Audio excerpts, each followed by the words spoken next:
If you build it, you will win.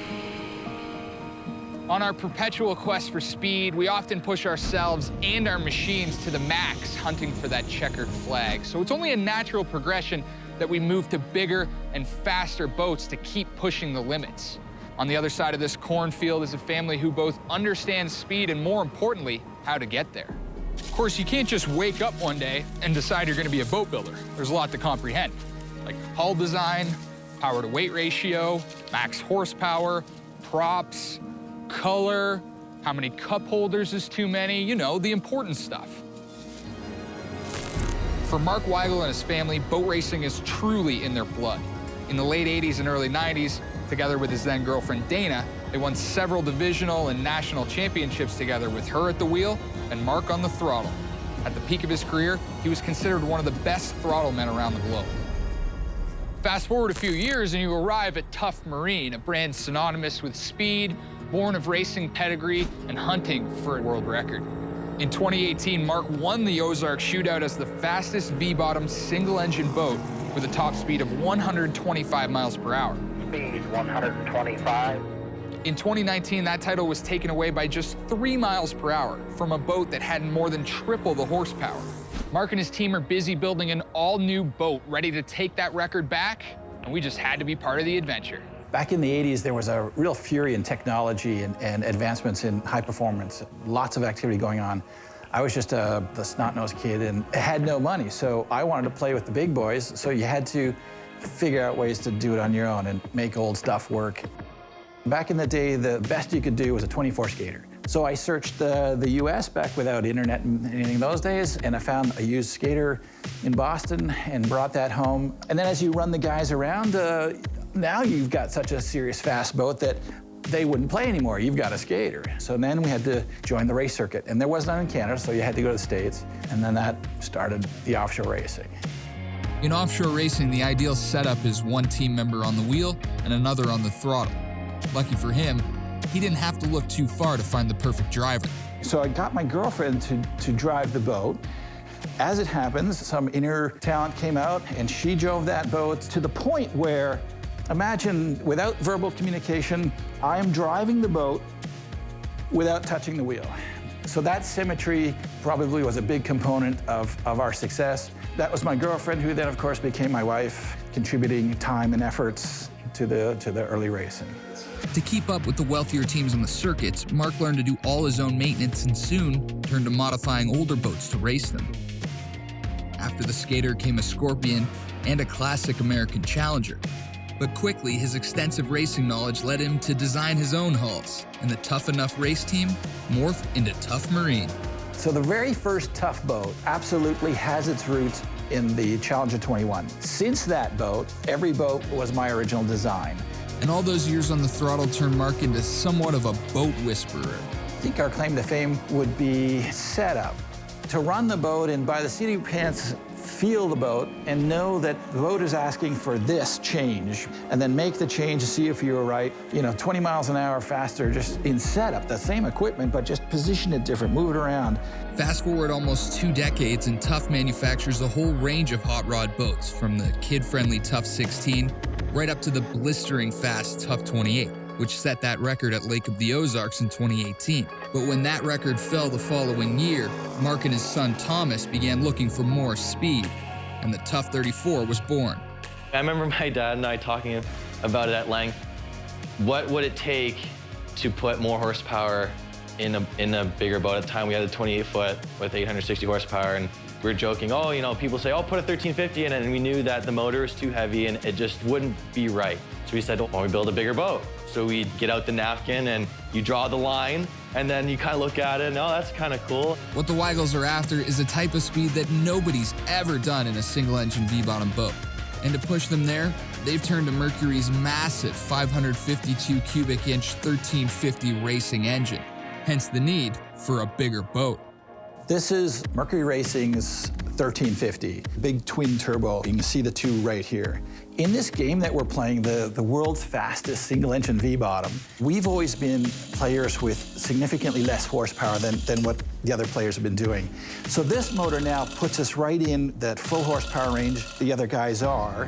What's also cool is a dual calibration system that allows the motor to switch between the kick-you-in-the-pants torque of 1,350 ponies and a paltry 1,100 horsepower, which makes it a little more manageable for the average driver and will come in nice and handy while testing the new setup. We should be in the water relatively soon, within a few days. I'm hoping that it pulls a pretty decent number and that the balance and everything is sort of what I was expecting. There's a bunch of new ideas in this boat, and I don't know if I'm right. Assuming all that stuff works, the props that I have should get me some decent results. They're not even rated for the horsepower that this can do.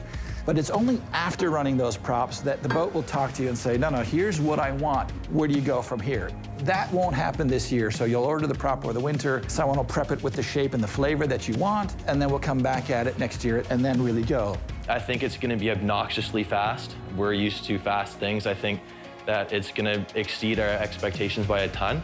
That much power and then that light of a boat, and then especially with our new designs on, I think it's going to be just a hit out of the park. While it's true it has not run, today it has not run, but this will be the world's fastest single-engine V-bottom. Stick around as we water test this new boat later in the show. While in Miami, we came across a new boat company looking to transform perceptions of electric boats, namely their performance. Piotr Zinn was kind enough to provide a few details before taking us out for a spin. So this is our power pack. This is a BMW i3 battery that Torqeedo marinizes, which means they put this really awesome cooling system for us. This is a 40 kilowatt battery. That gives us a range of about 80 to 100 miles for a typical day on the water. Wait a minute, did he say 80 to 100 miles? More on that in a bit. So this is our drivetrain. This is the big part of it. You can see this big thrust bearing. This is actually what takes all this torque and keeps the shaft from pushing it into the motor. As you can see, when we say all carbon fiber, the boat is all carbon fiber. Light is right. The hull weighs less than 350 pounds. We're told the carbon motor cover weighs 125 grams. Piotr is measuring in grams? Here, even our hinge is carbon fiber. We build it to keep it light and stiff, just like every other part of the boat. You can see that we have chargers on each side. Each one of those is a 3.3 kilowatt charger, and they're pretty smart. So all you need to do is to hook it up to a power, and we'll take it from there. That's our connection box. This is the brains of the boat. And if you look down there, that's the 55 kilowatt Torqeedo motor. After explaining some of the details, Piotr offered to take us out for a ride. It didn't take long to warm up the motor. No. It's zero warm-up. We literally just took the cover off the boat and we're ready to go. What inspired this idea? Why did you just start a high-performance electric boat? After doing a few long-distance races, including the race to Alaska, I realized that we really need to start protecting the environment. We need to do something about it. I wanted to do something that will really preserve this water for the future, but I was not willing to sacrifice the performance. I truly believe that building a good electric boat and starting this whole electric revolution is not going to start by building something that goes at 7 knots and has a 20 miles range.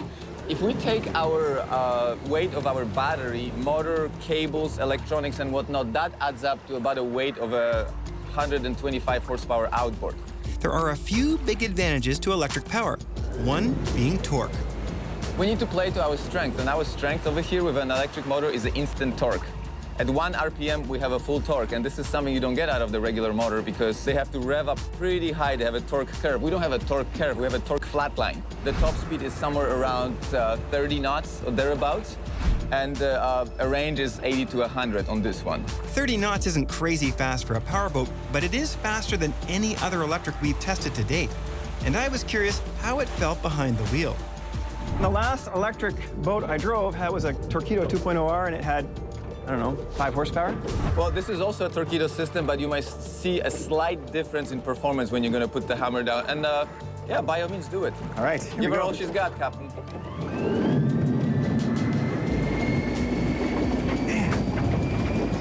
So first off right away is the ride comfort. This is a small, very lightweight boat. And we're going into about a half a meter chop, and it's just extremely comfortable. Now, we are only doing about 16 miles an hour, but still, that's very surprising. Acceleration, it's instant. It's instant. That best thing about People any ask us about, like, you know, what's the haul shot? Like, I don't know, somewhere between 1 or 2 seconds. The handling is unlike any other boat I've driven. It feels extremely tight and is very responsive to the wheel while holding its line in a turn very well. And charge cycles from a lifespan point of view? Battery is warranted for 9 years. You have a 9-year warranty on the battery? Yes, sir. And that is about 10,000 charge cycles on the battery. Wow. So 10,000 days? 10,000 days on the water. And then there are the fuel costs to consider. This, in average, in the United States, costs $5.50 to recharge this battery. Now, I will give you $5.50 and you can go see how much marine fuel you're gonna buy, and I can guarantee you, you're not gonna get 80 to 100 miles range out of it, which is what this boat gets. And the good thing is that we can recharge this boat with a 110 or 220, so whatever plug you're gonna have, plug it in, and you're good to go. Charging time at 15 amps on 110 is about 10 hours, so the system can fully charge overnight. But most marinas have 50 amps at 220 readily available. Like most electric vehicles on the road today, the Zin is not inexpensive. You are looking at $250,000 US to have one built this year, but each will be 100% unique, no two alike.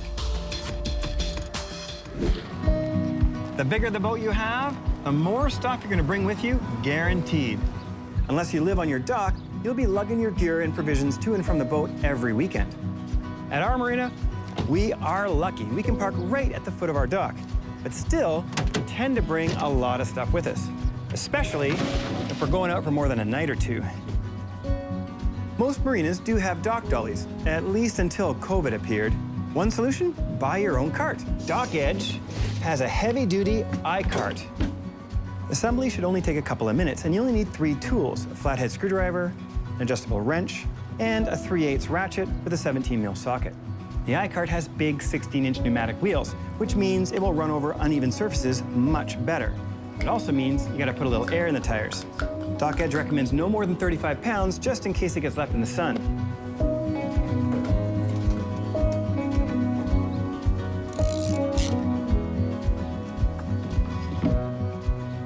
Ta-da!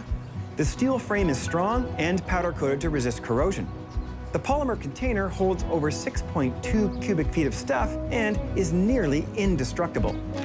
Now, I'm not a big fan of plastic water bottles, but this is just to give you an idea of how much weight it can carry comfortably. Each of these weighs 12 kilograms, and we have 6 in there for almost 160 pounds of water. And it's absolutely no problem. But what I really like are these big inflatable wheels, which are much easier to roll over uneven surfaces like gravel. Now, you're not going to get it all in one trip, but you can put as much stuff in it as you want. And one thing I really like is you can pop the container out and bring the whole thing on board, which saves you having to hand bomb pieces individually from the dock. Perfect for scuba gear. Through the circle of friends, we've been able to locate a 1979 Challenger boat. Many of the design cues in the early Tuff boats came from the Challengers of yesterday. And today we're going back in time to profile this 1979 Challenger 21. Hey, Greg. Hey, Drew. I thought this thing had twins. This isn't the one you came to see. It's not. Where's that one? Inside. Inside. So this is the one that you really want to see. And you may remember this one from I do remember that. the shots last year. Oh yeah, you can really see where the Tuff design cues come from this Challenger. Yeah, there's no doubt about that. So tell me about the history of this boat. This one is actually serial number 0001, built by Competition Marine back in 1979. It was the first one built by Competition in Canada. It is original. Almost nothing has been changed on it from the time it was built. I always wondered why they didn't put more crushed velour in boats. It is quite comfy. How did you find it, and what kind of condition was it in when you guys got this thing? Pretty much like you see it now, only it had about 1.5 inches of dirt on it. It had been sitting in a dry slip boathouse on Lake of Bays for apparently the last 15 years. It came to us through a friend of ours that called me up to ask me about the value of it because he knew that we had a Challenger. To the right person, it's priceless because it's the first. I said, but in reality, it's a 42-year-old boat with a pair of 42-year-old motors. I'd always wanted one, found the 83 that's out front, did a restoration on it, re-rigged it with a 300 Pro Max, and then came across this one. So when you guys got it, could you just fire it up and drive it home? The gentleman who owned this boat previously took very, very good care of it. And when he stored it the last time, he drained everything. After replacing the fuel lines because they were rotten and cracked, gave them a squirt of oil, rolled them over slowly by hand, put fuel in it. Within 6 hours of having this thing home and cleaning it, we had both motors running. And how do you throttle this thing? With a big foot throttle. Oh, yeah. You need to have a heavy foot to run it. With the 235s, they're a 90-degree V. They actually interfere with each other when they turn lock to lock. If you'll notice, the cowls and part of the pan has been carved away on purpose, because when they're turned, they actually they touch. Mercs don't have that problem because they're only a 60-degree V. What do we have in the way of propellers? 30-inch cleavers. Why the cleavers? For stern lift. With this much weight on the back of the boat, you don't need bow lift. Counter-rotating the engine? Yes. There's only one that shifts into reverse. That's the right-hand case. The other one only has forward gears because they're actually handmade. Wow. Man, I would have loved to have seen this thing run in its day. You can see it run today if you want. Really? Sure. That sounds like a great idea. Let's go.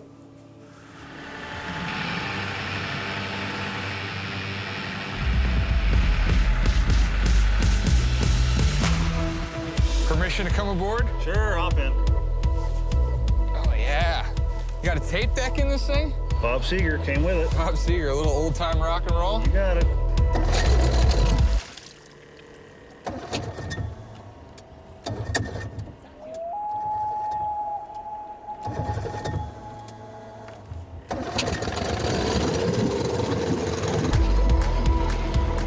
Is this thing pretty good on gas? It's terrible on gas. They don't call them 235 for nothing. No.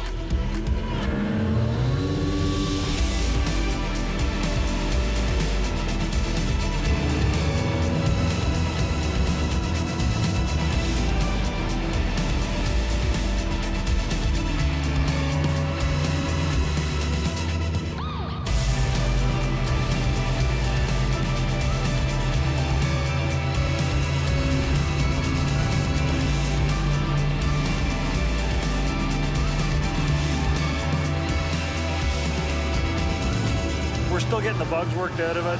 Yep. Considering that she hasn't seen the light of day in about 15 years, it's doing all right. Pretty good, all things considered? Yeah.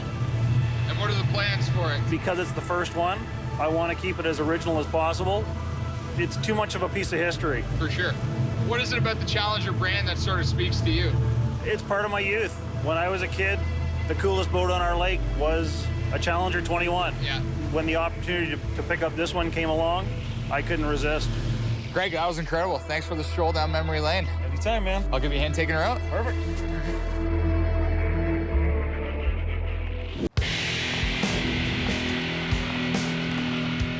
When we last saw this boat, it looked a little bit different. No steering wheel, no propeller, no seats, no engine hatch. Basically just that beefy Mercury Racing 1350 in an empty shell. But the Weigels have sky-high expectations, and we're here today to see if we can figure out once and for all whether this Tuff 34 is the world's fastest single-engine V-bottom boat. All right, Mark, it's game day. It's a brand new project, new design. We haven't experienced a QC4 motor before, so everything is new. We needed the consistent water conditions, so we're gonna suck up the cold. It's just about 0 degrees. Yeah. The fall conditions, like the spring conditions, low humidity, more lift, atmospheric pressure high, so the engine makes horsepower, the boat makes natural lift. All these things are the best. I really just need to go shake the boat out, push it a little, see what it says. We've got the lake to ourselves today. Yeah, let's back it in and get the startup part going. Let's do it. Feeling cautiously optimistic, Mark had to borrow a propeller for the day because for a boat like this, you can't just take one off the shelf. To break in the dual calibration engine, Mark's only running at 1100 of its available 1350 horsepower. The goal today isn't necessarily to hit a world record, but for Mark to get a sense of what this Tuff 34 is capable of.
What did you think about this latest test run here?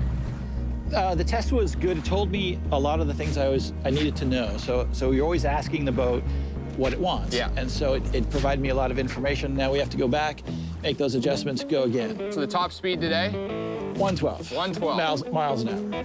While Mark didn't break the world record today, the boat told him everything he needed to know so he can go back to the shop and make those changes over the winter so he can chase that number down in the spring. With the right propeller and balance and the engine cranked up to its full potential, this Tuff 34 is going to smash the world record as the fastest single-engine V-bottom boat. But the best part about today, I got to ride shotgun for one of Mark's pulls, the fastest I've ever gone on the water. And I think I handled it pretty well.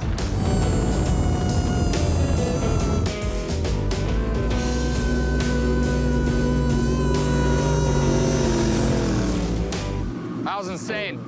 Needs a little adjusting. We're going to shift balance primarily. To have you in the boat for that section was a bonus for us because I felt some off balance side to side. So when you provided the cancellation of that and the boat cleaned up, that told me more information that I need to know. Well, I'm happy to help out. If there's anything I can do to help, just let me know. And there is one thing you can do.